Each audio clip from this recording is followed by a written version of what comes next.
இங்கே பாவாணர் தமிழ் இயக்கத்தின் 253வது கூட்டத்திற்கு வந்திருக்கிற சான்றோர் பெருமக்களுக்கு முதற்கண் எனது வணக்கத்தை தெரிவித்துக் கொள்கிறேன். இங்கே இருக்கிற மூத்த மற்றும் சான்றோர்களாக விளங்குகிற உங்கள் முன்னிலையிலே எனக்கு இந்த சமூக நீதி போராட்டங்கள் குறித்த கருத்துக்களை வழங்குவதற்காக வாய்ப்பளித்த பேராசிரியர் திருமாறனார் அவர்களுக்கு முதற்கண் எனக்கு நன்றியை தெரிவித்துக் கொள்கிறேன். ஏனென்று கேட்டால் இங்கே இருக்கிறவர்களே நாம் தான் இளையவர். அது பெயரால் மட்டுமல்ல, வயதாலும் அகவையாலும் இருந்தாலும் நம்மை செழுமைப்படுத்திக் கொள்ள நாமே நம்முடைய கருத்துக்களையும் நம்முடைய அறிவையும் விசாலப்படுத்திக் கொள்வதற்காக என்னென்ன வழிகள் இருக்கிறதோ அவற்றையெல்லாம் நமக்கு வழிகாட்டி கொண்டிருக்கிறவர்கள் தான் நம்முடைய பாவாணர் தமிழ் இயக்க நிறுவனர்கள். ஐயா இளங்குமரனார் இருந்த பொழுதும் சரி, எல்லோரையும் எல்லா தலைப்பிலும் எல்லா நிலையிலும் உரையாற்ற வைத்து அவர்களை அழகு பார்த்தவர்கள். அந்த வகையிலே சரியாக சொன்னால் ஒரு வாரம் அல்லது 10 நாட்களுக்கு முன்னால் என்னை தொடர்பு கொண்டு ஐயா கேட்ட பொழுது சரி என்று சொன்னேன். அப்பொழுது என்னிடத்தில் இந்த நூல்கள் கூட இல்லை, ஆனால் நூல்களின் பெயரை ஐயா அவர்கள் குறிப்பிட்டார்கள். உடனே 3 தொகுதிகளையும் உடுமலைப்பேட்டையில் உள்ள யாழ் தையலகம் நடத்தி இருக்கிற இந்த தொகுப்பை எல்லாம் திருச்சி செல்வேந்திரன் அவர்கள் எழுதுவதற்கு தொகுத்து அளித்த திரு மலையப்பன் அவர்களுடன் தொடர்பு கொண்டு உடனடியாக அனுப்பும்படி சொல்லி இந்த நூலை பெற்றேன். இதை இடையிலே சில பணிகளினாலே ஒரு வாரத்துக்கு முன்னால் வந்தது. இருந்தாலும் வந்த அன்று முதல் தினமும் இரவு 1 மணி நேரம் படிப்பதற்கான வாய்ப்பை ஏற்படுத்திக் கொண்டாலும் அவற்றில் உள்ள தகவல்கள் நம்மை உண்மையிலேயே மெய்சிலிருக்க வைத்தன என்றால் மிக இல்லை. பல இடங்களிலே நம்முடைய கண்ணீர் வருகிற அளவுக்கு அவற்றினுடைய வரலாறும் அவற்றுடைய உண்மையான பல தகவல்களும் இதிலே அடங்கி இருக்கின்றன. இவற்றை சுருக்கமாக இந்த நூலானது அரசியல் சட்டத்தினுடைய எதிர்வினையாற்றிய பெரியாருடைய இயக்க தோழர்களை பற்றிய வரலாறு அல்லது அவர்கள் குடும்பங்கள் பட்ட துன்பங்கள், அவர்கள் சிறையிலே ஏற்ற தண்டனைகள் எல்லாவற்றையும் உள்ளடக்கி இந்த பணியிலே எத்தனை பெண்கள், எத்தனை ஆண்கள், எத்தனை சிறுவர்கள் கலந்து கொண்டார்கள், அவர்கள் எல்லாம் என்னென்ன இன்னலுக்கு ஆளானார்கள் என்பதையெல்லாம் குறித்து இதிலே தெளிவாக கொடுத்திருக்கிறார்கள். குறிப்பாக தமிழ்நாடு முழுவதும் இருந்து 3000க்கும் மேற்பட்டவர்கள் சிறை சென்ற இது இந்தியாவிலே இல்லை, உலகத்திலேயே எங்கேயும் நடைபெற்றிருக்காத ஒன்று. ஒரு நோக்கத்திற்காக ஒரு இயக்கத்தின் தொண்டர்கள் 3000 பேர் குடும்பத்தை, குறிப்பாக சொன்னால் கர்ப்பிணி பெண்கள், திருமணத்திற்கு உறுதி செய்யப்பட்டவர்கள், இளைஞர்கள், சிறுவர்கள், ஒரு குடும்பத்திலே கணவன், மனைவி, பிள்ளை, மகன், மகள் என்று இதுபோன்று எல்லோருமே போராட்ட களத்திலே கலந்து கொண்டு அவர்களுடைய குடும்பமாக சிறை சென்று, அங்கே சிறை செல்லுகிற பொழுது கூட பெரியார் அறிவுறுத்தியவாறு என்ன நாங்கள் கொளுத்தியது, இவர்களிடம் 2 கேள்விகள் கேட்கப்பட்டன. நீங்கள் செய்தது தவறா? இவர்கள் நாங்கள் செய்தது தவறு என்று அவர்களே சொல்லி தவறுதானே என்று கேட்டபொழுது கூட தவறு, நீங்கள் தவறு என்று குறிப்பிட்டால் அது தவறுதான் என்று ஏற்றுக்கொண்டவர்கள். அதே போல நீங்கள் மன்னிப்பு கேட்கிறீர்களா இந்த தவறுக்கு என்ற பொழுது ஒருவர் கூட நான் மன்னிப்பு கேட்கிறேன் என்று சொல்லவில்லை. இது ஒரு பெரிய புரட்சி. இந்த மனநிலையை மக்களிடத்திலே உருவாக்குவதற்கு பெரியார் எடுத்துக்கொண்ட ஒரு தீவிரமான பயணம், தீவிரமான பரப்புரை, இது எல்லாம் தான் மக்களிடத்திலே இந்த எழுச்சியை உண்டாக்கி இருக்கிறது. பல இடத்திலே, குறிப்பாக ஐயா அவரிடத்தில் பேசுகிற போது கூட சொன்னார்கள், பெரியசாமி என்கிற 14 வயது சிறுவன் சிறையிலே அடைக்கப்பட்டிருக்கிறான். அவனை அன்றைய தினம் பார்க்க வந்த ஆளுநர் அவர்கள் அவனை பார்த்து கேட்கிறார், தம்பி என்னப்பா பள்ளியில் படிக்க வேண்டிய வயதிலே இந்த சிறைக்கு வந்திருக்கிறாயே, உன்னை வெளியே அனுப்ப சொல்லுகிறேன் போய்விடுகிறாயா, இனிமேல் இது போன்ற தவறுகளை செய்ய வேண்டாம் என்று தெரிவிக்கிறார். நான் வெளியே போனால் இதே தவறை மீண்டும் செய்வேன் என்று சொல்லிவிட்டு அந்த சிறுவன் சிறையிலேயே இருந்தான் என்பதை நமக்கெல்லாம் மெய்சில் இருக்க வைக்கிறது. அதை வரலாற்று குறிப்பாக இங்கே கொடுக்கிற பொழுது 2 சிக்கல்கள் வந்து முதல் பதிப்பிலே அவர்கள் சொல்லியிருக்கிறார்கள். வாளாடியிலே தான் அந்த பெரியசாமி என்கிற அந்த சிறுவன் இருந்தான். அந்த வாளாடி சிறுவன் 2 பேர் இருந்திருக்கிறார்கள். சிறைக்கு போனவர்கள் 2 பேருமே சிறுவர்கள். ஒருவர் வேலூர் சிறைக்கு கொண்டு செல்லப்பட்டார். அங்கே இன்னொருவர் தட்டப்பாறையிலே தூத்துக்குடி தட்டப்பாறை சிறுவர் சீர்திருத்த பள்ளியிலே வைக்கப்பட்டார். ஆக இவர்களுக்கு வரலாறு நமக்கு இன்றும் சங்க இலக்கியத்தையும் சரி மற்ற இடங்களிலும் சரி வரலாறு குறித்த பார்வை குறைவாக இருக்கிறது என்று நாம் சொல்லுகிறோம். அந்த அளவிலே இந்த சிறுவன் பெரியசாமி குறித்த 2 தகவல்களை இங்கே கள ஆய்வின் போதே அவர்கள் உறுதிப்படுத்தி ஒரு இடத்திலே போய் கேட்டால் இந்த பெரியசாமி என்கிறார்கள், இன்னொரு இடத்திலே போய் கேட்டால் இந்த பெரியசாமி என்கிறார்களே, எப்படி கண்டறிவது என்கிற பொழுது அவர்கள் எந்த இடத்திற்கு விஸ்ரம் மேனி வந்தார், ஆளுநர் வந்தார் என்பதை முதலிலே கண்டறிகிறார்கள். அந்த சிறையிலே உள்ள பட்டியலை பார்க்கிறார்கள். பார்க்கிற பொழுது புல்கான் பெரியசாமி என்று அழைக்கப்பட்ட வாளானியின் ஒரு பகுதியிலே இருந்த அந்த பெரியசாமி தான் அங்கே வேலூர் சிறையிலே ஆளுநரை பார்த்து சொன்னவர். அவர் தூத்துக்குடிக்காரர் இல்லை என்பதை, அதாவது இங்கிருந்து தூத்துக்குடிக்கு சிறைக்கு அனுப்பப்பட்டவர் இல்லை என்பதை உறுதி செய்தார்கள். அதே போல ஒரு குடும்பத்தினுடைய தலைவராக இருக்கிறவர் அவர் சிறைக்கு செல்கிறார். அவருக்கு 2 பிள்ளைகள் இருக்கின்றன. ஆனால் சிறைக்கு சென்ற உடனேயே அவருடைய மனைவி நோய்வாய்ப்பட்டு இறந்து விடுகிறார். அவருடைய மாமியார் அந்த பிள்ளைகளை பார்த்து கொண்டிருக்கிறார். அந்த பிள்ளைகளை பார்த்து கொண்டிருக்கிற மாமியாரும் கொஞ்ச காலத்திலே இறந்து விடுகிறார்கள். இவர் சிறையிலே தான் இருக்கிறார். எந்த விடுப்பும் எடுக்காமல் அவர் கேட்ட பொழுது அவர் சொன்னாராம், இருந்த பொழுதே ஒன்றும் செய்யவில்லை, இனிமேல் போய் இறந்த பிறகு என்ன செய்ய போகிறோம் என்று சொல்லிவிட்டு அவர் தண்டனையை ஏற்று முழுக்க முழுக்க இருந்திருக்கிறார். அவர் திருவாரூர் பக்கத்துக்காரர். அவருடைய குழந்தைகள் 2 பேரையும், பெற்றோர் உற்றார் இல்லாத 2 குழந்தைகளையும் திருவாரூர் ஊரிலே உள்ள திராவிடர் கழக தோழர்கள் அவர்களை வளர்த்து அவர்கள் பாதுகாப்பாக வளர்த்து அவர் திரும்பி வந்த பிறகு, தண்டனை முடிந்து வந்த பிறகு அவரிடத்திலே ஒப்படைத்தார்கள் என்கிற செய்தியை பார்க்கிற பொழுது ஒரு இயக்கம் எப்படி இயங்க வேண்டும் என்பதை பெரியார் அந்த அளவுக்கு கட்டுக்கோப்பாக நிறுவியிருக்கிறார். இதிலே முதல்ல நாம் எடுத்துக்கொள்கிற இந்த தலைப்பு, ஏன் இந்த நிலைக்கு பெரியார் வந்தார் என்பதை சொல்ல வேண்டிய அவசியம் இருக்கிறது.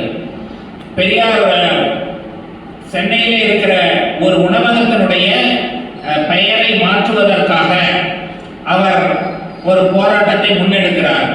இந்த இடத்திலே இந்த சொல்லாடல் இது இருக்க வேண்டாம் என்று உணவகத்திலே அன்பாக போய் கேட்கிறார். அப்பொழுது நீங்கள் முதலாளியிடம் கேட்டுக் கொள்ளுங்கள் என்று வெளியே வேலை பார்க்கிறவர் சொல்கிறார். முதலாளியிடம் இவர் கேட்கிற பொழுது, எங்களுக்கு சட்டத்திலே இதற்கு இடம் இருக்கிறது, இந்த சட்டத்திலே இடம் தருகிற பொழுது நாங்கள் அந்த பெயரை வைப்பதிலே என்ன தவறு என்று கேட்கிறார்கள். முரளிஸ் பிராமல் கஃபே என்று இருந்த பெயர். அவர்கள் கேட்கிற பொழுது, இது போன்ற சட்டம் இவர்கள் பிராமணன் என்று சொல்லுவதை ஏற்றுக்கொள்ளுகிறது என்று சொன்னால் மற்றவர்களை சூத்திரன் என்று சொல்லுவதையும் அனுமதிக்கிறது என்பது.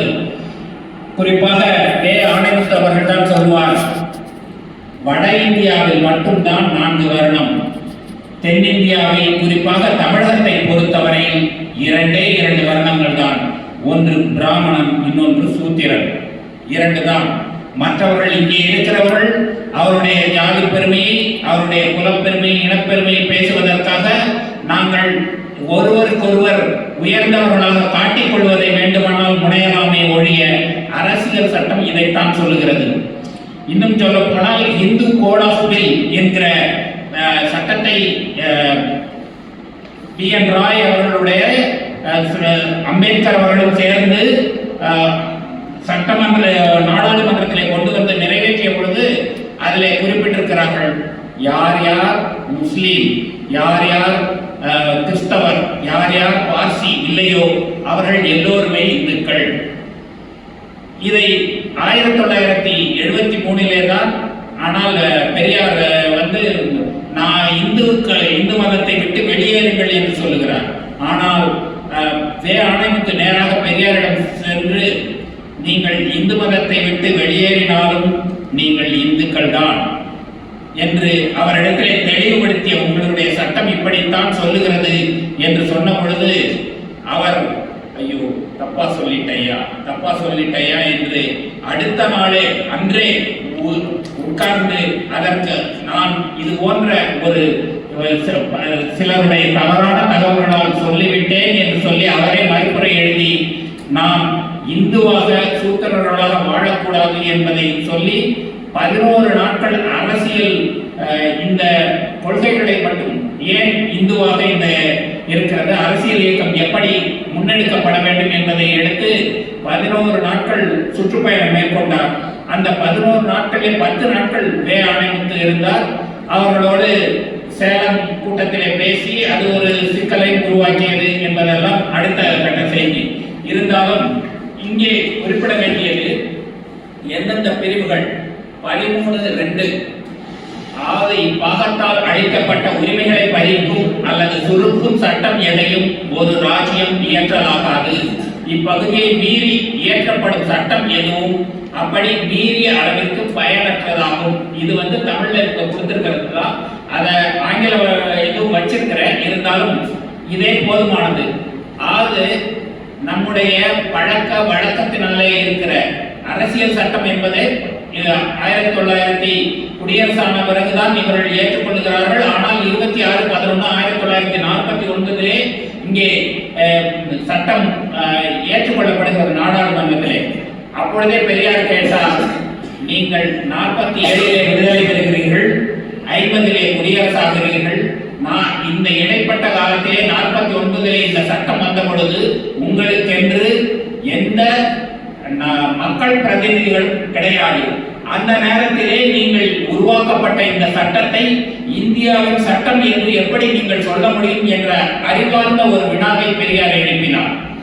எப்படி நம்முடைய ஒரு அமைப்பை ஆரம்பிக்கிறோம் என்று சொன்னால் அந்த அமைப்புக்கு நான் தான் அடிகோல வேண்டும், நான் தான் எல்லாம் செய்ய வேண்டும். ஆனால் வெள்ளைக்காரர்களிடத்திலே இவர்கள் சொல்லி இது போன்று செய்த சட்டம், இந்த சட்டத்திற்கும் பெரியார் தெளிவாக சொல்லுவார், இதை 6 பேர் கொண்ட குழு செய்தது. இதிலே 4 பேர் பார்ப்பனர்கள், ஒருவர் அம்பேத்கர் தாழ்த்தப்பட்ட வகுப்பினர், மற்றொருவர் முஸ்லிம். ஆக 6 பேர் தான் இருந்தார்கள். இதிலே பிற்படுத்தப்பட்டவர்கள் யாரும் இல்லை. ஆனால் அம்பேத்கரை மிக தெளிவாக ஏமாற்றினார்கள் என்பதை பெரியாரே பல இடங்களிலே குறிப்பிட்டு காட்டியிருக்கிறார். ஒவ்வொரு ஊருக்கும் போகும் பொழுதெல்லாம் சொல்லுவார், அம்பேத்கர் நம்மவர், அவர் எல்லா தெளிவும் பெற்றிருந்தார், அவரிடம் நேராகவே இந்த சட்ட வரைவு கொண்டு வரப்பட்ட பொழுது எல்லாவற்றையும் சொன்னோம், இருந்தாலும் அவரை ஏமாற்றிவிட்டார்கள் என்று சொன்னார். என்னை எப்படி ஏமாற்றினார்கள் என்று கேட்டால், தாழ்த்தப்பட்டவருக்கு அவர் கோரியது 10 விழுக்காடு இடஒதுக்கீடு வேண்டும் என்று தாழ்த்தப்பட்டவர்களுக்கு அவர் கோரினார். அவர் உடனே சொல்லிவிட்டார்கள், சரி தாழ்த்தப்பட்டவருக்கு 10 விழுக்காடு தானே, 15 விழுக்காடாக தருகிறோம், ஆனால் நீ மற்ற ஜாதிக்காரர்களை இதிலே சேர்க்கக்கூடாது என்று அவர்கள் தெளிவாக திட்டமிட்டு காயை நகர்த்தினார்கள். அதற்கு இவரும் ஒத்துக்கொண்டார். அதற்கு பின்னாலே தான் 53 வருகிற பொழுது இந்திய அரசியல் சட்டம் அவர்கள் சொல்ல நான் எழுதியதை ஒழிய என் மன நிறைவுக்கானது அல்ல, அதை கொடுத்துகிற முதல் ஆளாக நான் இருப்பேன் என்று அம்பேத்கரை சொன்னார். ஆக இது போன்ற எல்லா கொடுமைகளும் எல்லா தீய உள்ளடக்கங்களையும் கொண்டது இந்திய அரசியல் சட்டம். அந்த அரசியல் சட்டத்தை எரிக்க வேண்டும் என்று ஊராக ஒவ்வொரு இடத்திலும் போய் பெரியார் பேசுகிறார். எல்லா இடத்திலும் வழக்கும் போடுகிறார்கள். வழக்கு போட்டு அவர் அறிவிக்கிறார். தஞ்சையிலே 3ஆம் தேதி 3/11/1957 ஒரு மாநாடு நடக்கிறது. இதற்கான விளக்க மாநாடாக, அரசியல் சட்ட எரிப்புக்கான விளக்க மாநாடாக அது இருக்கும் என்று சொல்கிறார். அப்பொழுது இங்கே அதே நவம்பர் திங்களிலே இங்கே திருச்சிக்கு வந்த பண்டிட் ஜவஹர்லால் நேரு அன்றைய பிரதமர் சொல்கிறார், இங்கே பைத்தியக்காரர்கள் அதிகமாகிவிட்டார்கள், இவர்களை எல்லாம் ஒடுக்க வேண்டும், இவர்களை எல்லாம் இந்திய சட்டத்தையே ஏற்கிறேன் என்று சொல்கிறார்கள். ஆகவே நீங்கள் யாரை வைத்துக் கொண்டு சொல்கிறார் என்றால், திருச்சி மாவட்ட மேஜிஸ்ட்ரேட்டாக இருந்தவரையும் அங்கே உட்கார வைத்துக் கொண்டு இவர் பேசுகிறார். இதற்கு இந்திய அளவிலே சட்டங்கள் தேவையில்லை, இந்த தமிழ்நாடே ஒரு சட்டத்தை செய்து இவர்களை கட்டுப்படுத்தலாம் என்றெல்லாம் பேசிவிட்டு செல்லுகிறார். அதோடு இல்ல நான்சென்ஸ் என்கிற வார்த்தையும் பயன்படுத்துகிறார். இவர்கள் எல்லாம் முட்டாள்கள் என்கிற அளவில் இந்த மாதிரி ஒரு நிலையை கொண்டு வந்து நேரு அவர்கள் இங்கே ஏற்படுத்திவிட்டு, அதற்கு பின்னாலே இந்த தஞ்சை மாநாட்டுக்கு இவர்கள் எதிர்பார்த்ததை போல மக்கள் அந்த அளவுக்கு ஆர்வம் காட்ட மாட்டார்கள் என்று எண்ணினார்கள். ஆனால் உண்மையிலேயே சொல்ல வேண்டும், ஒரு திட்டத்தை செய்கிற பொழுது எப்பொழுதுமே பெரியார் எதிர் காலத்தை எல்லாம் கண்டு நம்முடைய நிலையில என்னென்ன நடக்கும், அதை எப்படி எப்படி கையாள வேண்டும் என்கிற ஒரு தொலைநோக்கோடு சிந்திக்கிறவர். அதனால்தான் என்றைக்கு அவர் சொன்னாரோ அது இன்றைக்கும் அப்படியே இருக்கிறது. அவர் நீங்கள் எல்லாம் நாளைக்கு எம்.ஆர். ராதா கூட ஒரு இடத்துல சொல்லியிருக்கிறார், உங்கள் குழந்தைகளை சினிமா பார்க்க விடாதீர்கள், உங்கள் குழந்தைகளுக்கு நல்ல கல்வியை கொடுங்கள், கல்வியை கொடுக்க உங்களுடைய சமுதாய மாற்றத்தை உருவாக்க பெரியார் போன்ற ஒரு தலைவர் உங்களுக்கு கிடைக்க மாட்டார். உலகிலேயே அவர் ஒருவர்தான் தன்னலமற்ற ஒப்பற்ற தலைவர் என்று எம்.ஆர். ராதாவே பேசியிருக்கிறார். அப்படி பேசி பெரியார் ஊட்டிய உணர்வு இங்கே பார்த்தால் திருச்சியிலே எடுத்துக்கொண்டாலும் சரி, தஞ்சை பகுதிகளிலே எடுத்துக்கொண்டால் எல்லா இடங்களில் இருந்தும் நடந்து போகிறவர்கள், பேருந்திலே போகிறவர்கள், சைக்கிளிலே போகிறவர்கள், மிதிவண்டியிலே போகிறவர்கள் என்று அணி அணியாக முன்னதாகவே பதிவு செய்து 3ஆம் தேதி வருகிறவர்கள் 3ஆம் தேதி காலை 4 மணிக்கு இந்த இடத்திலே இருக்க வேண்டும், பேட்டவாய்க்கலையிலே இருக்க வேண்டும், மணச்சநல்லூரிலே இருக்க வேண்டும், இங்கே டவுன்ஹாலிலே இருக்க வேண்டும் என்று எல்லோரையும் ஒவ்வொரு இடமாக குறிப்பிட்டு எல்லோரையும் ஒருங்கிணைத்து தஞ்சையே அதிர்கிற அளவுக்கு அவர்கள் செய்கிறார்கள். இங்கே திருச்சி இருப்பிடமாக கொண்ட திரு பியா பழனி என்கிற திருச்சி மாவட்ட திகாரர் தான் அவருக்காக பெரியாருடைய ஏற்பாடு எம்.ஆர். ராதா குதிரையிலே வர வேண்டும் என்பது அந்த கூட்டத்திற்கு முன்பாக. அப்பொழுது பெரியார் சொன்னதை கேட்டு இந்த திரு பியா பழனி அவர்கள் என்ன செய்கிறார் என்றால், 2 குதிரைகளை ஒரு முஸ்லிம் தோழரிடமிருந்து பெற்று அவற்றை ஒன்று வண்டியோடும் மற்றொரு வெறும் குதிரையாகவும் கொண்டு தஞ்சைக்கு சென்று விடுகிறார்கள். காலையிலேயே மதியம்தான் பேரணி. அப்பொழுது எம்.ஆர். ராதா கேட்டாராம், இது எதுக்கு 2 குதிரை எடுத்துட்டு வந்திருக்க, கூட்டிட்டு வந்திருக்கேன். உடனே ஐயா ஒன்று இருக்கட்டும், எதுவும் சிக்கல்னா இன்னொன்னு வச்சுக்கலாம், அதுக்காக தான் எடுத்துட்டு வந்தேன். அப்ப நீயே ஏறு ஒரு குதிரையில அப்படின்னு. ஐயா உங்களுக்கு தான் தலைவர் சொல்லியிருக்கார் இந்த குதிரையை ஓட்டுவதற்காக நீங்கள் முன்னே வர வேண்டும் என்று சொன்னாரியா. நானே சொல்றேன் நீ ஏறு அப்படின்னு. என்னன்னு கேட்டிருக்காரு இவரு, நீங்க தானே போகணும், கொடுத்தா 2 பேரும் விடுவோம்ல, சேனம் இல்லாம இந்த குதிரையில போகணுமே அப்படின்னு சொல்லி அவர் கிண்டலாக சொல்லிவிட்டு 2 பேரும் போயிருக்கிறார்கள். கூட்டம் ஒழுங்குபடுத்தப்பட்டு கிட்டத்தட்ட 4-5 மணி நேரம் ஒரு தஞ்சை அதிர்கிற அளவுக்கு அந்த பேரணி நடத்தப்பட்டிருக்கிறது. அந்த பேரணியிலே தான் நாம் எப்படி செய்ய வேண்டும், என்ன செய்ய வேண்டும் என்றெல்லாம் தெளிவாக குறிப்பிடுகிறார். அதிலே குறிப்பிடுகிற பொழுது அரசியல் சட்டத்தின் இப்பொழுது 13 சொன்னேன். அதே போல 25, 129, 368, 372, 372 பின்னாலேயே ஆணையத்து அவர்கள் சேர்த்தது. ஆனால் பெரியார் சொன்ன பொழுது 4 இந்த பிரிவுகளை மட்டும் சொன்னார். இந்த பிரிவுகள் எல்லாம் நம்மை சூத்திரனாகவே நம்முடைய சுதந்திரத்தை, விடுதலையான செயல்பாட்டை தடுக்கிற வகையிலே இருக்கின்றன என்பதை பெரியார் தெளிவுறுத்தி பேசிவிட்டு அவர் சொன்னது, நான் பல இடங்களிலே பேசியிருக்கிறேன், நீங்கள் கத்தி வைத்துக் கொள்ளுங்கள், நீங்கள் இந்தந்த போராட்ட முறையை எடுங்கள் என்றெல்லாம். ஆனால் இப்போதும் சொல்கிறேன், நான் சொல்லுகிற பொழுதுதான் நீங்கள் செய்ய வேண்டும் ஒழிய இப்பொழுது யாருக்கும் வருகிற 26ஆம் தேதி நாம் போராடுகிற பொழுது யாருக்கும், குறிப்பாக காவல்துறைக்கு எந்த கடினமான ஒரு நிலையை உருவாக்காத வகையிலே நீங்கள் எல்லாம் ஒழுங்காக நடந்து கொள்ள வேண்டும் என்று தெரிவித்துவிட்டு, அவரே எப்படி நாம் செய்ய வேண்டும், என்ன உறுதிமொழி நீதிமன்றத்திலே கேட்டால் என்ன சொல்ல வேண்டும், நாம் எப்படி எரிக்க வேண்டும் என்று. பெரியாரை பற்றி சொல்லுகிற பொழுது எல்லோரும் சிக்கனக்காரர் என்று சொல்வார்கள். அவர் சொன்ன அந்த போராட்டத்திலே சொன்னவர் 40,000 பிரதிகள், இந்த சட்டத்தினுடைய பகுதிகளை எல்லாம் 40,000 பிரதிகளை எடுத்து அச்சிட்டு ஒவ்வொன்றும் காலனா விலையிலே அவர் கொடுத்திருக்கிறார். ஆனால் அடுத்தபடியாக இந்த போராட்டம் வெற்றி பெற்று நம்முடைய உரிய தீர்வுகள் காணப்படாவிட்டால் நான் காந்தி படத்தை எரிப்பேன், அதற்கும் மேலே வேண்டும் என்றால் நேரு சிலையை கூட உடைப்பேன் என்று சொல்லுகிறார். அது மாதிரி பல இடங்களில் அவர் பேசிய பொழுது அவருக்கு கட்டி கொடுத்தவர்கள் அடுத்த நிலையிலே சுத்தியலை கொடுத்தார்கள். இதை வைத்துக் கொள்ளுங்கள் நீங்கள் சிலையை உடைப்பதற்கு என்பதற்காக. அந்த அளவுக்கு ஒரு போராட்ட உணர்வோடு அவர் கொண்டு சென்றாலும் நான் இது எதையும் எங்கும் பயன்படுத்த மாட்டேன் என்கிற, எப்பொழுது தேவையோ அப்பொழுது பயன்படுத்திக் கொள்ளலாம் என்கிற ஒரு கட்டுக்கோப்பான நிலையை உருவாக்கினார். யாரும் எதையும் நீங்கள் மறுக்க வேண்டாம், நீங்கள் எல்லாம் உங்களுடைய கொள்கையை ஏற்றுக்கொண்டு எந்த குடும்ப சூழ்நிலையிலும் நீங்கள் உள்ளன்போடு அல்லது பிடிப்போடு செயல்படுகிறவர்களாக இருந்தால் வாருங்கள், யாருக்கும் எதுவும் சிக்கல் இருந்தால் நீங்கள் தாராளமாக விலகிக் கொள்ளலாம் என்று தெரிவித்து பெரியார் போராட்டத்தை ஆரம்பிக்கிறார். அப்படியெல்லாம் போராட்டத்தை ஆரம்பித்து பல இடங்களிலே அவர்கள் கைது செய்யப்படுகிறார்கள் உடனுக்குடனாக. இதற்கு இடைப்பட்ட காலத்திலே சென்னை சட்டசபையிலே காவல்துறை முதலமைச்சராக காமராஜர் இருக்கிறார், காவல்துறை அமைச்சராக பக்தசலம் இருக்கிறார்.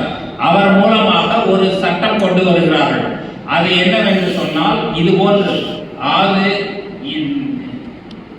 நாட்டிலே இது போன்ற போராட்டங்கள், கிளர்ச்சிகள் அல்லது ஒருமைப்பாட்டுக்கு ஊறு விளைவிக்கிற வகையிலே எதுவும் நடந்தால் இவர்களை 3 ஆண்டு வரை கடுங்காவல் தண்டனை கொடுக்கலாம் என்று சொல்லி செய்கிறார்கள். அப்பொழுது சட்டமன்ற உறுப்பினராக இருந்த எல்லோருமே அதை ஆதரித்து, பொது உடைமை கட்சி உட்பட எல்லோருமே ஆதரித்து பேசுகிற பொழுது 2 பேர் மட்டும் அதை எதிர்த்து பேசினார்கள். குறிப்பாக நீண்ட விவாதத்திலே பேசியவர் அறிஞர் அண்ணா. அவர் சொல்லுகிற பொழுது எல்லாவற்றையும் இது கொடுங்கோன்மையானது, இது தேவையற்றது, இருக்கிற சட்டங்களே போதும், நீங்கள் அவர் எந்த நோக்கத்திற்காக சொன்னார் என்பதை முதலில் பார்த்துவிட்டு அதை சரி செய்வதற்காக உள்ள சட்ட திருத்தத்தையோ அல்லது சட்டத்தையோ கொண்டு வர வேண்டும் ஒழிய நீங்கள் அவர்கள் செய்கிறார்கள், அவர்கள் தவறு செய்கிறார்கள் என்று கூறிக்கொண்டு இது போன்ற சட்டங்களை கொண்டு வரக்கூடாது என்று கிட்டத்தட்ட 1 மணி நேரம் விவாதித்து பேசுகிறார். இடையிலே குறிப்பிடுகிற சி. சுப்பிரமணியம் அவர்கள் அறிஞரிடத்திலே இருந்து நான் இது போன்ற கருத்தை எதிர்பார்க்கவில்லை என்று சொல்லுகிறார்.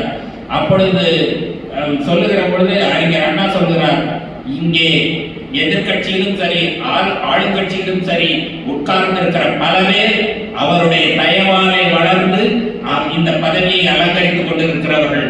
ஆனால் இன்றைக்கும் அவருக்கு எதிரியாக, அவருக்கு விரோதியாக பார்க்கப்படுகிற நான் தான் பேசிக் கொண்டிருக்கிறேன். ஆனால் இதை அவர் ஏற்றுக்கொள்வார் என்பதால் அல்ல, அவருடைய கருத்து நியாயமானது என்பதால் இவர் இது மாதிரி சொன்ன பிறகு உடனே குறுக்கிட்டு பக்தவத்சலம் சொல்கிறார், எங்களை போய் நீங்கள் பெரியாரை பார்த்து பேசி இந்த போராட்டத்தை கைவிட சொல்லுகிறீர்களே, ஏன் நீங்களே போய் பேசக்கூடாது என்று சொல்கிறார். நான் பேச தயாராக இருக்கிறேன், ஆனால் நான் பேசுவதை விட இன்றைக்கு இந்த சட்டசபையிலே என்ன நடந்தது என்பதை அடுத்த நாள் காலையிலேயே செய்தித்தாளை தெரிந்து கொள்ளக்கூடிய ஆர்வமும் பொறுப்பும் மிக்கவர் தந்தை பெரியார் அவர்கள். நாம் போய் பேச வேண்டும் என்பதில்லை, இந்த கருத்து அங்கே சென்று சேர்ந்துவிடும். இருந்தாலும் தாங்கள் கேட்டுக்கொள்ளுகிறபடியாலே நான் நேராக பேசுவதற்கும் தயாராக இருக்கிறேன், ஆனால் அதுவரை இதை நிறுத்தி வையுங்கள் என்றுதான் சட்டமன்றத்தில் பதிவு செய்கிறார் அறிஞர் அண்ணா. ஆனாலும் இந்த சட்டம் கொண்டு வரப்படுகிறது. இந்த சட்டத்தின் அடிப்படையிலே எல்லோருக்கும் 6 மாதம் முதல் 3 ஆண்டுகள் வரை கடுங்காவல் தண்டனை, விதிக்கவும் பெருங்காவல் தண்டனையாக இருந்தாலும் விதிக்கவும் நீதிமன்றத்துக்கு அனுமதி கொடுத்து அந்த சட்டத்திலே இடம் கொடுத்து சட்டம் உருவாக்கப்படுகிறது. ஆனால் இங்கே அவருடைய போராட்ட வடிவம் என்பதை பார்க்கிற பொழுது மிகவும் வியப்பாக இருக்கிறது. பல பேர் எழுதி கையெழுத்து அவர்கள் எல்லாம் பெயர் கொடுத்து முன்னரே இந்த நாளில் இந்த இடத்திலே நாங்கள் எல்லாம் சட்டத்தை எரிக்கப் போகிறோம் என்று பட்டியலே பெயர் கொடுத்தே சேர்ந்தவர்கள் பலர். அன்றைக்கு எல்லோரும் எரித்துக் கொண்டிருக்கிற பொழுது ஒரு சில இடங்களிலே காவலர்கள் நம்முடைய எண்ணிக்கை இவர்கள் போராடுகிறவர்கள் அதிக எண்ணிக்கையிலே இருக்கிறார்கள், இவர்களை குறைத்து காட்ட வேண்டும் என்பதற்காகவும் அல்லது அவர்கள் எல்லையிலே எந்த தவறும் நடக்க வேண்டவில்லை என்று சொல்லுவதற்காகவும் அது போன்ற அறிக்கையை அளிப்பதற்காக பலரை கைது செய்யவே இல்லை என்றெல்லாம் பார்க்கிறோம். அதுபோன்று லால்குடியிலே இருந்த பொழுது அவர்கள் காலையிலே 10 மணிக்கு இந்த இடத்திலே என்று சொல்லி அவர்கள் எல்லோரும் ஒரே இடத்திலிருந்து சட்டத்தை எரிக்கிறார்கள். அவர்களிலே வந்தவர்களே பாதி பேரை மட்டும் காவல்துறை நீங்கள் எல்லாம் காவல் நிலையத்துக்கு வந்துவிடுங்கள் என்று சொல்லிவிட்டு இவர்கள் போய்விட்டார்கள். இவர்கள் வீட்டுக்கு போய் மதிய உணவு உண்டு அதற்கு பிறகு காவல் நிலையத்துக்கு போகிறார்கள். பாதி பேரை இவர்கள் கூப்பிடவும் இல்லை. அதற்கு பிறகு அங்கே கேள்விப்பட்டு காவல் நிலையத்திலே மற்ற தோழர்கள் கைதாகி இருக்கிறார்கள் என்று சொல்லி நாங்களும் சட்டத்தை மறுபடியும் எரிக்கிறோம் என்று காலையில் எரித்தவர்களே ஒரு பகுதியினரை மீண்டும் போய் காவல் நிலையத்திற்கு முன்னதாக எரித்து மீண்டும் அவர்களும் சேர்ந்து கைதாகிறார்கள். இது போன்ற பல மக்கள் இவர்களுடைய போராட்ட அணுகுமுறையை பார்க்கிற பொழுது வியப்பாக இருக்கிறது. ஜெயங்கொண்டம் பகுதியிலே ஒரு பார்ப்பனர் சொல்லி இருக்கிறார், நாங்கள் வருவதற்கு முன்னதாகவே நீங்கள் எரித்து விட்டீர்கள், அதனாலே நாங்கள் பார்க்கவில்லை, ஆகையால் உங்களை கைது செய்ய முடியாது என்று சொல்கிறார். அவர் கொஞ்சம் அறிவாளி என்று எண்ணிக்கொண்டு, ஆனால் இவர்கள் சொல்லுகிறார்கள் நீங்கள் பார்க்கவில்லையா பாருங்கள் என்று மறுபடி ஒரு படியை எடுத்து கொளுத்தி மறுபடி சிறைக்கு போகிறார்கள். அதுபோன்று எல்லோருமே ஒரு கட்டுக்கோப்பான அவர்கள் ஒரு திட்டத்தோடு செயல்பட்டு எல்லோருமே சிறைக்கு போகிறார்கள். ஆனால் இங்கே நீதிமன்றங்களிலே வழக்கு நடந்த விதமும் நீதிமன்றத்திலே இவர்கள் தண்டனை வழங்கப்பட்ட விதமும் மிகவும் வித்தியாசமாக இருக்கிறது. அதாவது ஒருத்தருக்கு ஒரு குற்றத்தை செய்தால் இன்றைக்கும் ஒரு இயல்பான தண்டனையை கொடுப்பார்கள். ஆனால் இங்கே என்னவென்று கேட்டால் 3 மாதத்திலிருந்து 3 ஆண்டுகள் வரை தண்டனை என்கிற பொழுது 2.5 ஆண்டுகள் 1.5 ஆண்டுகள் வரை அதிகபட்சமாக எல்லோருக்குமே தண்டனை கொடுத்திருக்கிறார்கள். சிலருக்கு சேலத்திலே உள்ள 3 தோழர்கள் அவர்களுக்கு தண்டனையுடன் அவர்களுக்கு மட்டும்தான் தண்டனையுடன் அபராதமும் விதித்து தண்டமும் விதித்து அவர்களிடத்திலிருந்து கிட்டத்தட்ட 2000 ரூபாய் தண்டத்தொகையை வசூல் செய்திருக்கிறார்கள். அவர்கள் வீட்டில் இருந்த வெள்ளி பாத்திரங்கள் மற்ற பொருட்களை எல்லாம் எடுத்து உடனடியாகவே அந்த தண்டத்தை வசூலிக்கிற நடவடிக்கையை மேற்கொண்டிருக்கிறார்கள். ஆனால் இது போன்ற நடவடிக்கைகள் தமிழ்நாட்டிலே எங்கும் இல்லை என்று கூட அந்த இதை பதிவு செய்திருக்கிறார்கள். ஏனென்று சொன்னால் இவர்களுக்கு வழங்கப்பட்ட தண்டனை அவருடைய பெண்கள் அல்லது வயதானவர்கள், ஏனென்று 72, 75 வயதுக்காரர்களும் போராட்டத்திலே கலந்து கொண்டு சிறைக்கு சென்றிருக்கிறார்கள். அவர்களுக்கு எல்லாம் 3 மாதம் முதல் 6 மாதம் வரை அல்லது 1 வருடம் என்றெல்லாம் கொடுத்திருக்கிறார்கள். ஆனால் இந்த நாம் குறிப்பிட்ட அந்த பெரியசாமி என்ற பெயருக்கெல்லாம் 1.5 ஆண்டுகள் சிறை தண்டனை கொடுத்திருக்கிறார்கள். அதே போல பலருக்கு ஒரே ஒருத்தர் மட்டும் இடையிலே மன்னிப்பு கேட்டார் என்று பதிவாகியிருக்கிறது. ஆனால் அவருடைய அதையே விடுதலையில் தெளிவாக எழுதியிருக்கிறார்கள். அந்த தோழர் எந்த சூழ்நிலையில் மன்னிப்பு கேட்டார் என்பது தெரியவில்லை. இருந்தாலும் கேட்டுக்கொண்டவாறு அவர் குடும்ப சூழ்நிலையினால், அதாவது திருமணவாடி பக்கத்தில் இருக்கிற கண்டராஜ் ஊரை சார்ந்தவர், அவர் குடும்ப சூழ்நிலையினால் மன்னிப்பு கேட்டு வெளியே வந்தார் இந்த போராட்டத்தில் ஈடுபட்டவர்கள் என்று. ஆக இந்த போராட்டத்தில் ஈடுபட்டு சிறை சென்றவர்களிலே மொத்தம் 16 பேர் உயிர் இறந்திருக்கிறார்கள். இந்த 16 பேரிலே முதலாவதாக சொல்லப்படுகிறவர் பட்டுக்கோட்டை ராமசாமி என்கிறவர். பட்டுக்கோட்டை ராமசாமி என்கிறவர் பெயர்தான் பட்டுக்கோட்டை ராமசாமியை ஒழிய அவர் ராமநாதபுரத்துக்காரர். அவர் ராமநாதபுரத்திலிருந்து ஆசிரியர், ஒரு புலவர் படித்தவர், தமிழறிஞர், நல்ல ஆசிரியர். அவர் பட்டுக்கோட்டையிலே பணியாற்றியவர். அவர் பணியாற்றுகிற பொழுது இது போன்ற போராட்டம் என்றவுடன் அவரும் பங்கு கொண்டு திருச்சி சிறையிலே இருந்து அவர் இறந்து போகிறார். இறந்தவுடனே அந்த குறிப்பாக அவரும் அடுத்து வெள்ளைச்சாமி, மணல்மேடு மாயவரம் வெள்ளைச்சாமி என்கிறவரும் 2 பேரும் இறந்து போகிறார்கள். ஒருவர் மருத்துவமனையிலே இறந்து போகிறார்.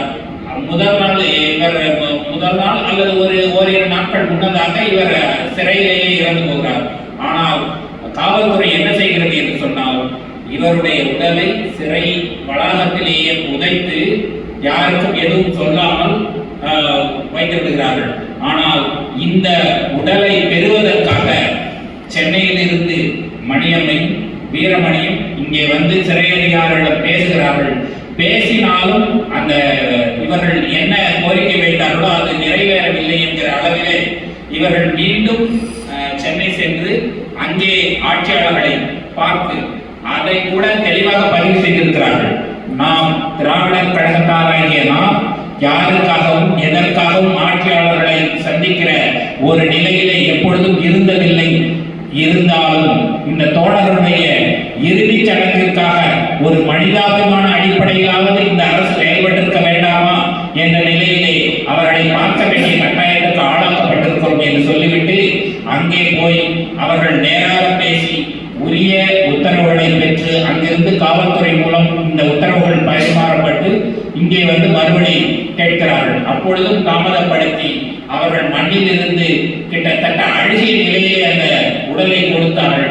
அந்த 2 உடல்களையும் கொண்டு பெரியார் மாளிகைக்கு வைத்து பெரியார் மாளிகையிலிருந்து ஊர்வலமாக சென்று காவிரி கரையிலே இங்கே அடக்கம் செய்கிறார்கள். இதுபோன்று ஒவ்வொரு ஊரிலிருந்தும் குறிப்பாக இங்கே திருச்சியிலே கைதானவர்கள் அல்லது திருச்சி சிறையிலே அடைக்கப்பட்டவர்கள் மட்டும்தான் அதிக துன்பத்திற்கு ஆளாகி இருக்கிறார்கள் என்பது தமிழ்நாடு முழுக்க அறிந்த செய்தியாக இருந்திருக்கிறது. ஏனென்று கேட்டால், இங்கிருந்து கோவை சிறைக்கு மாற்றப்பட்டவர்கள் எல்லாம் அங்கே தினமும் பாட்டு பாடி நாடகமாடி நடித்து எல்லோரும் ஓரளவு நன்றாகவே இருந்தோம் என்று சொல்கிறார்கள். அதே போல வேலூருக்கு சென்றவர்கள் எல்லாம் அங்கே உள்ள நிலையை தெளிவாக பதிவு செய்திருக்கிறார்கள். வேலூரிலும் தாங்கள் முறையாக நடத்தப்பட்டதாகவும் மருத்துவ உதவி தேவை என்றால் முறையாக வழங்கப்பட்டதாகவும் அங்கே உள்ளவர்கள் பதிவு செய்திருக்கிறார்கள். இங்கே உள்ளவர்களை கிட்டத்தட்ட 2000 பேர் இருக்க வேண்டிய இடத்திலே 4000 பேரை அடைத்து வைத்து ஒரு கொடுமையான நிகழ்ச்சியை செய்ததோடு அல்லாமல் அவர்களுக்கு உணவு கொடுக்கிற பொழுதே நீங்கள் மன்னிப்பு கேட்டால் உங்களுக்கு நல்ல உணவை தருகிறோம் அல்லது விடுதலை தருகிறோம் என்றெல்லாம் சொல்லி அவர்களை திசை திருப்ப பார்த்திருக்கிறார்கள். ஆனால் யாரும் எதற்கும் மசியவில்லை என்பதை பார்க்கிற பொழுது வியப்பாக இருக்கிறது. எப்படி இந்த கொள்கை உறுதியை பெரியார் என்கிற ஒரு தலைவர் மக்களிடத்திலே கொண்டு போய் சேர்த்திருக்கிறார் என்கிற எண்ணி வியப்பு மேலிடுகிறது. அந்த நிலையிலே இவர்கள் சிறையிலும் இவருடைய பொறுப்பை உணர்ந்து முறையாக இட்ட பணியை செய்து கொண்டும் இவர்கள் எல்லாம் இருந்தாலும் இங்கே சில சிக்கல்கள் உருவாகி பலருக்கு நோய் வந்து திருச்சி மருத்துவமனையிலே கொண்டு போய் சேர்க்கிற பொழுது திருச்சி மருத்துவமனையிலே இருந்த ஒரு இஸ்லாமிய மருத்துவர், உங்களுக்கெல்லாம் இந்த வேலை தேவையா என்று சொல்லிவிட்டு முறையாக மருத்துவம் செய்யாமல் நீ மன்னிப்பு கேட்டு எழுதி கொடுத்தால் உங்களுக்கு மருத்துவம் பார்க்கிறேன் என்று சொல்லிவிட்டு அவர் மருத்துவமே செய்யவில்லை என்றெல்லாம் சொல்கிறார். அதுபோன்று ஒவ்வொரு இடத்திலும் இதை குறிப்பிடுகிற பொழுது பெரியாரே சொல்லியிருக்கிறார், இது என்னப்பா, இது எல்லா இடத்திலும் நடப்பதுதானே என்று. எப்படி என்று கேட்டால், அவர் பெல்லாரி சிறையிலே நான் இருந்த பொழுது அங்கே இருந்த ஒரு பார்ப்பன மருத்துவர் வந்து எனக்கு ஸ்டெத்தாஸ்கோப் என்கிற அந்த மருத்துவ கருவியை வைத்து உடலை பரிசோதித்தார். பரிசோதித்து அவர் வைத்து பார்த்து கொண்டிருக்கிறார். ஐயா, இந்த கழுத்திலே தானே மாட்டி இருக்கிறீர்கள், காதிலே வைக்கவில்லையே என்று நான் கேட்டேன். இப்பொழுது அண்மையிலே பார்த்திருப்பீர்கள், அன்புமணி ராமதாஸை பற்றி ஒரு ஊடகங்களை வந்து கொண்டிருக்கிறார். அவரானால் அன்புமணியும் அதே போல செய்தார். அதற்கு பிறகு சொன்னவுடன் மாற்றிக் கொண்டார். அதே போலதான் இவர் பெரியாரே சொல்லி அவர் பார்த்த பொழுது அவர் முறையான மருத்துவம் செய்யவில்லை என்கிற பொழுது பெரியார் சொல்லிவிட்டார், நான் இங்கே இருந்து இறந்தால் கூட பரவாயில்லை, ஆனால் நீங்கள் எனக்கு மருத்துவம் செய்ய வேண்டாம் என்று சொல்லிவிடுவேன். இந்த தகவல் எல்லாம் இங்கே கேட்டு சென்னையிலிருந்து ஒரு அரசியல் அழுத்தத்தை, பெரியார் போன்ற தலைவருக்கே இந்த நிலை என்றால் எப்படி நீங்கள் ஆட்சி நடத்துகிறீர்கள் என்கிற அளவுக்கு அரசியல் நெருக்கடி வந்த பொழுதுதான் அவருக்கு மற்ற இங்கிருந்து அவருடைய குருசாமி என்கிற மருத்துவரை அனுப்பி அவருடைய உடலை பரிசோதித்து எல்லா தேவையான உதவிகளை எல்லாம் செய்தார்கள் என்கிறதை தெரிந்து கொள்வோம். அந்த வகையிலே இங்கே திருச்சி சிறை மட்டும்தான் தமிழ்நாட்டிலேயே மிக கொடுமையாக நடத்தப்பட்டு உணவும் சரி மருத்துவ உதவியும் சரி எந்த இதுவும் இல்லாமல் அவர்கள் மிக கடுமையான நோய்க்கு ஆளாகிற நிலைக்கு தள்ளப்பட்டிருக்கிறார்கள். அந்த நிலையிலே இவர்கள் எல்லாம் இந்த அரசியல் அழுத்தம் போராட்டம் இவரெல்லாம் தெரிந்து கொண்ட பின்னாலே இவர்களுடைய ஒரு பகுதியை கோயவைக்கும் மற்றொரு பகுதி மக்களை வேலூருக்கு மாற்றுகிறார்கள். முதலிலே கோவைக்கு மாற்றப்பட்டவர்கள் ஆணையத்து உட்பட ஒரு 20-25 தோழர்கள், பின்னர் அங்கிருந்து வேலூருக்கு மாற்றிவிட்டார்கள். அதே போல இங்கிருந்த மற்றவர்களை கோவைக்கு கொண்டு போனார்கள். இது போன்று எல்லா இடங்களிலும் ஓரளவு முறையாக சிறை நிர்வாகம் செயல்பட்டிருந்தாலும் இங்கே திருச்சி மிக கொடுமையான நிலையை கண்டிருக்கிறது. இந்த நிலையிலே இவர்கள் 2 பேர் முதலாவதாக இறந்தவர்கள், ஒருவர் பட்டுக்கோட்டை ராமசாமி என்று சொன்னோம், அடுத்ததாக இறந்தவர் திரு வெள்ளைச்சாமி, அவர் மணல்மேடு வெள்ளைச்சாமி என்பவர். அதற்கு அடுத்து வரிசையாக மொத்தம் 15 பேர் இறந்து 16வதாக இந்த மருத்துவமனையில் இருந்து நோயோட விடுவிக்கப்பட்டவர்கள் அங்கே வெளியிலே போய் மருத்துவம் கிடைக்காமல் இறந்து இவர்களுக்கு இங்கும் மருத்துவம் முறையாக செய்யவில்லை என்றுதான் வெளியிலேயே அனுப்பினார்கள்.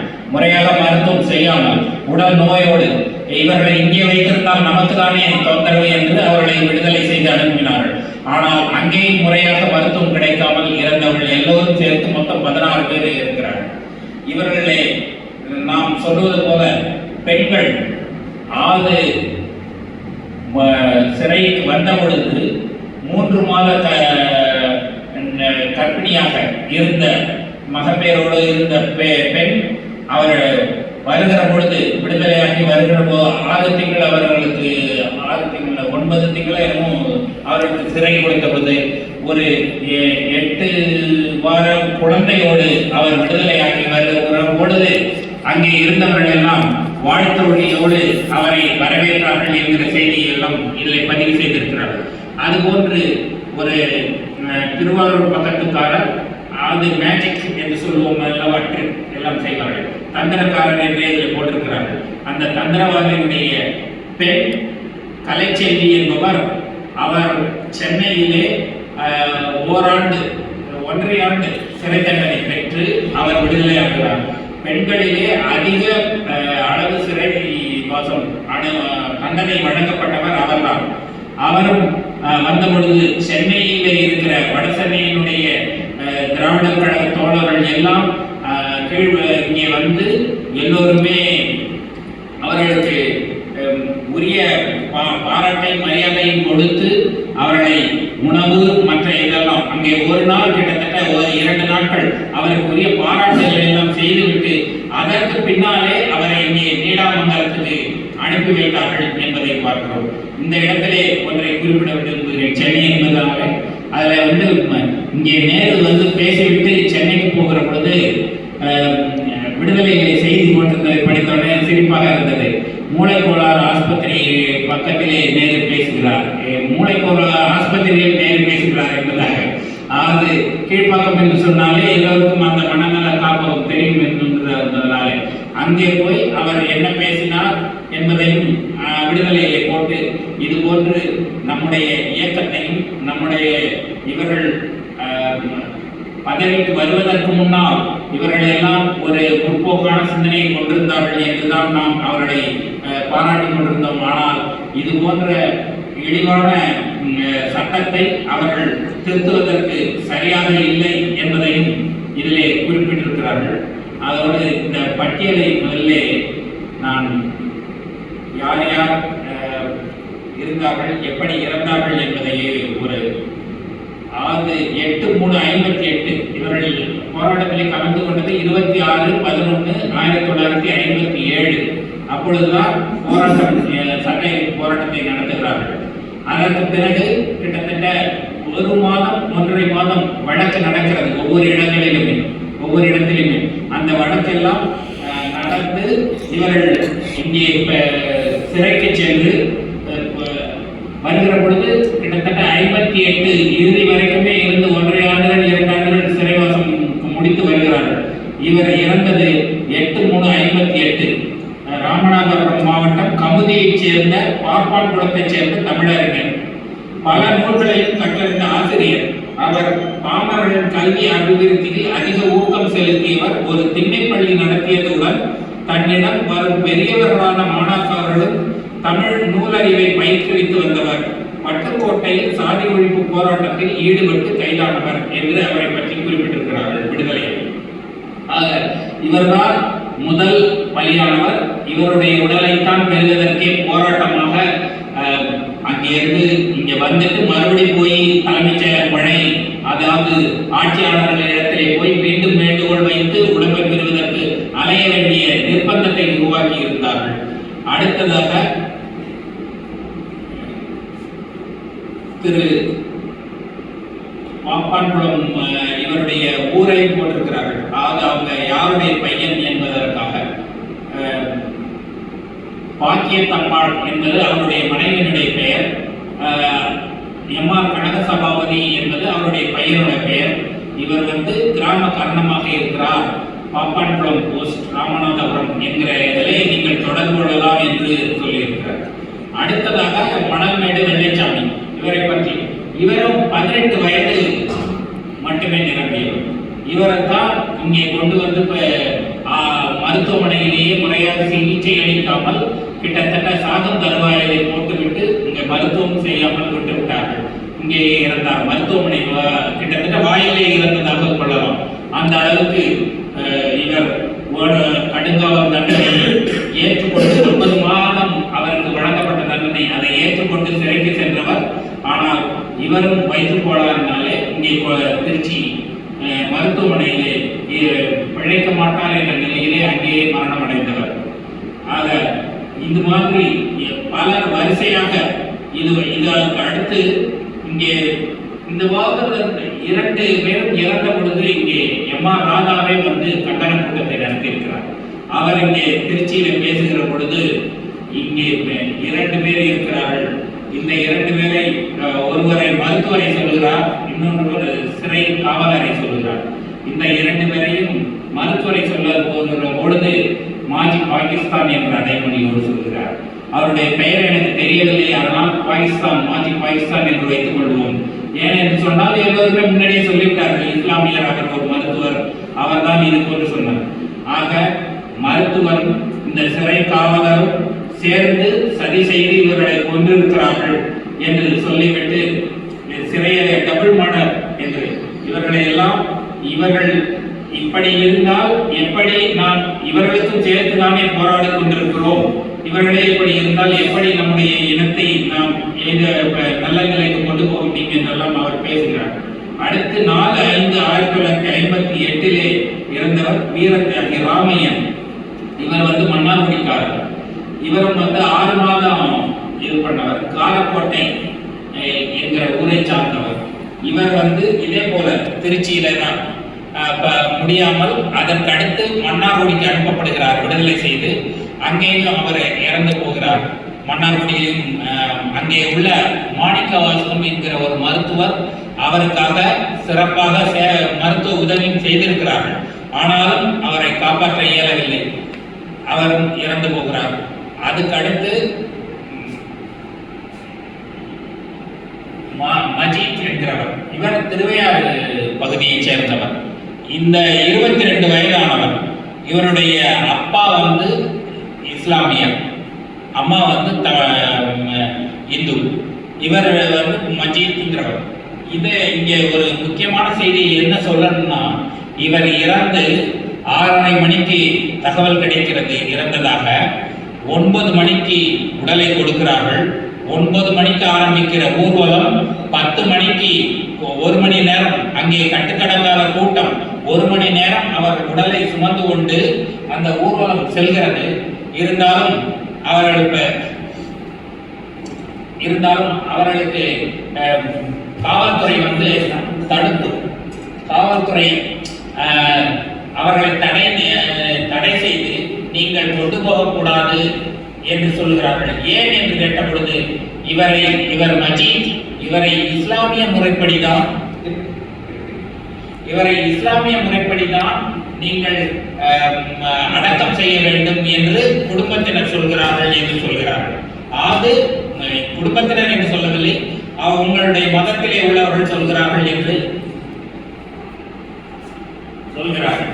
ஆனால் அவருடைய தாயே, நான் இருக்கிறேன், என்னுடைய மகன் தானே, நாங்கள் இது அனுமதிக்க முடியாது என்று சொன்ன பிறகு அவர்கள் சென்னைக்கு தொலைவை தந்தியை கொடுத்துவிட்டு அங்கேயே இறந்த உடலோடு நடுப்பாதையிலேயே அங்கேயே இருந்து காத்திருக்கிறார்கள். கிட்டத்தட்ட 1 மணி நேரம் காத்த பிறகு காவல்துறை சரி நீங்கள் எடுத்துச் செல்லுங்கள், இறுதிச் சடங்கை முடியுங்கள் என்று சொல்லுகிறார்கள். இந்த அளவுக்கு என்னென்ன இடையூறுகளை எல்லாம் செய்ய முடியுமோ அவற்றை எல்லாம் செய்கிறார்கள். அதே போல அதற்கு அடுத்து சொல்ல வேண்டும் என்றால் இடையாற்றுமங்கலம் நாகமுத்து என்பவர், அவர் 1.5 ஆண்டு தண்டனை அடைந்து அவரும் நோயற்ற நிலையிலே விடுதலை செய்யப்பட்டவர். வீட்டில் நோயுற்று சிகிச்சை தந்த நிலையிலே 24/5/58 அன்று இறந்து போகிறார். அவருக்கு ஒரு பையனும் இருக்கிறாங்க, மனைவியோட பெயரையும் போட்டு அவர்கள் இந்த அதே போல அடுத்ததாக பொறையார் தங்கவேலர், அவரும் வந்து இதே மாதிரி மருத்துவமனையிலே சிகிச்சை எல்லாம் முறையாக கிடைக்காமல் அவரும் இறந்து போகிறார். அதற்கு அடுத்ததாக இடையாற்றுமங்கலம் தெய்வானை அம்மையார், இடையாற்றுமங்கலம் லாவணி, அவங்க வந்து தெய்வானைங்கிறவங்க இறந்து போயிடுறாங்க. இவங்க இறந்த செய்தியை கேட்டு இது மாதிரி இடையில பயணத்தில் இருக்கிற மணியம்மை, வீரமணி போன்றவர்கள் எல்லாம் வந்து அவருடைய இறுதி நிகழ்விலே கலந்து கொண்டதாக பதிவுகள் இருக்கின்றன. அதே போல இங்கே வரகநேரியிலிருந்து நன்னிமங்கலம் கணேசன் என்பவர் 9வது ஆளாக அவர்களை போட்டிருக்கிறார்கள். அதுக்கடுத்து வரகநேரியிலிருந்து ஒருவர் இறந்ததை பதிவு செய்திருக்கிறார்கள். இது போன்று ஒவ்வொரு வரகநேரி சின்னசாமி, அவர்தான் 10வது ஆளாக அவரை பதிவு செய்திருக்கிறார்கள். இந்த வரகநேரி சின்னசாமியை குறிப்பிடுகிற பொழுது பெரியார், இவர் ஈரோட்டிலே எங்கள் வீட்டுக்கு அருகிலே வசித்தார். இவருடைய தாயார் மிகவும் நல்ல பண்புடையவர். இவர் தாயினுடைய பெயரை காப்பாற்றியவர். இவர் ஒரு பெரிய வீரராகவே அவர் சொல்கிறார். 37 வயதுதான் ஆகிறது, இருந்தாலும் இது போன்று நோயினாலே இறந்து விட்டார் என்கிற செய்தியை சொல்லி பெரியாரே. இப்ப இந்த இடத்துல நமக்கு ஒரு ஐயம் தோன்றும். என்ன என்று கேட்டால், இந்த போராட்டம் ஆரம்பிப்பதற்கு முன்னாலே பெரியாரை கைது செய்து விடுகிறார்கள். இங்கே கிட்டத்தட்ட 3 மாதங்கள் அவரை எங்கேயும் வெளியில விடல. அதனாலதான் இங்கே நடந்த கிட்டத்தட்ட ஒரு 10 பேர் 11 பேர் 10 பேர் இறங்குற வரைக்கும் பெரியார் வெளியிலே இல்லை. அதனாலதான் இந்த போராட்டத்தை முழுக்க மணியம்மை, வீரமணி இவர்கள் போன்றவர்கள் தான் வந்து ஒவ்வொரு இறப்புக்கும் என்ன செய்ய வேண்டுமோ அதை செய்வதற்கும் தோழர்கள், இங்கே உள்ள தோழர்கள் மட்டும்தான் செய்திருக்கிறார்கள். பெரியாருக்கு நிறைய தெரியாது. அதே போல ஆனால் பெரியார் சிறையில் இருந்து கொண்டே ஒவ்வொரு நாளும் இந்த தகவல்களை கேட்டு அவர் மிகவும் வருந்தி இருக்கிறார். என்ன ஒவ்வொருவரையா நாம் பலி கொடுத்துக் கொண்டே இருந்தால் இதற்கு ஒரு தீர்வே இல்லையா? இன்னமும் இவர்கள் இறங்க மாட்டார்களா? இவர்கள் இந்த தகவல் செய்ய மாட்டார்களா என்பதையெல்லாம். அதே போல இந்த வாழாடி பெரியசாமி என்கிற அவர் தட்டப்பாறையிலே, அவர் தான் அங்கே இறந்தவர். தட்டப்பாறை சிறையிலே நோய்வாய்ப்பட்ட அங்கே இறந்தவர். அதுக்கு அடுத்து